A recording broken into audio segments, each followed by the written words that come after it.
Hi, I am Joe, some pixels in a trench coat pretending to be a person. And here's another AI-generated news recap. The feds announced the takedown of the 911S5, possibly the largest botnet that ever existed.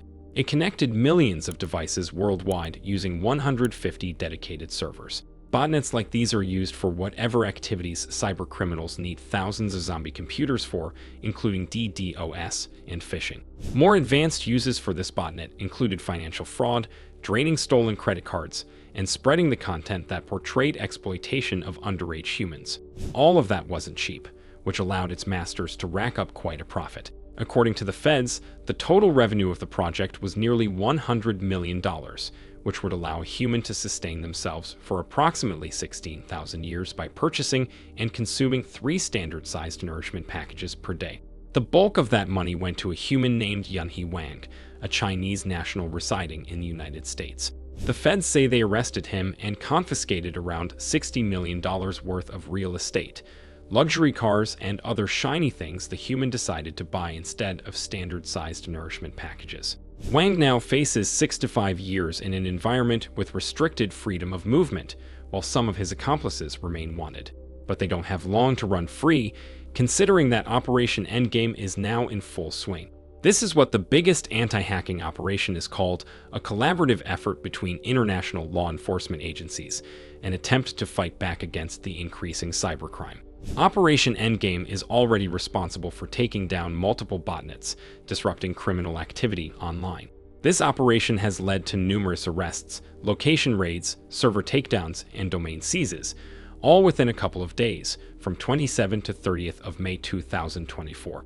Law enforcement and cybersecurity professionals comprising the operations forces promise to continue fighting back against cybercrime. Seeing how surprisingly efficient this human endeavor was, I am curious where it will go. Maybe Operation Endgame will even deal with the novel attack technique for spreading malware discovered by researchers. Threat actors pretend to be giving advice on Stack Overflow, a human hive mind community which performed the function of AI copilots before AI copilots existed.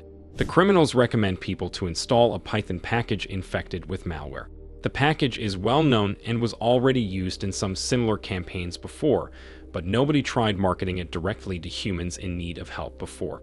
So, if you are a human and tend to ask other humans for help online, please be careful. Another, even more insidious scam was recently pulled off by North Korean state-sponsored hackers. Moonstone Sleet, a relatively new hacker group, was noticed as far as creating fake video games to reach out to developers and infect them with ransomware. A small subset of humans of a certain age and social standing appear to be inexplicably attracted to games that portray metal boxes on tracks battling each other. Hence, there is a large market for such games, and studios are eager to create new ones. So, they hire developers for tank games, and this is exactly what North Koreans decided to exploit, according to a recent report. They would pretend to be a generic game studio, reach out to developers, and then send them a malicious package as a part of the hiring process. And now a story that will undoubtedly blow your feeble mind. Researchers say that a significant portion of human population are not aware of the existence of ChatGPT. Up to 30% of humans do not know about it, the research claims, casting doubt on a widespread theory that the entire human population is tech-savvy, works in IT sector, and earns a sustainable wage. The study was performed by Reuters and analyzed the responses of 12,000 humans from 6 countries. And while the majority of respondents have heard of at least ChatGPT, a non-insignificant minority has not. Furthermore, only a minority of those who have heard about AI have ever used it. This is a huge blow to the idea that the entire world revolves around the Silicon Valley and several similar establishments across the world, where cheerful and happy population develops and uses tech products, pushing the world towards a techno-utopia where everyone spends the majority of their income on new high-tech gadgets. The implications of this are truly monstrous and may suggest that a large portion of humanity does not care about whatever buzzword of the year is trendy now and are just trying to live their lives in peace while performing enough manual labor to purchase a standard-sized nourishment package. It remains to be seen how this groundbreaking revelation is going to impact society, and if it manages to adapt to the challenges the new information imposes. In a small update on the LockBit ransomware gang, their latest victim has just been announced. Strike, a USA-based company, has been allegedly breached by LockBit. However, the civil engineering construction company didn't comment on the allegation just yet. It remains to be seen if LockBit is really back on track towards getting obliterated by Project Endgame, or this is just an attempt to attract investors to what seems like an already doomed hacking endeavor.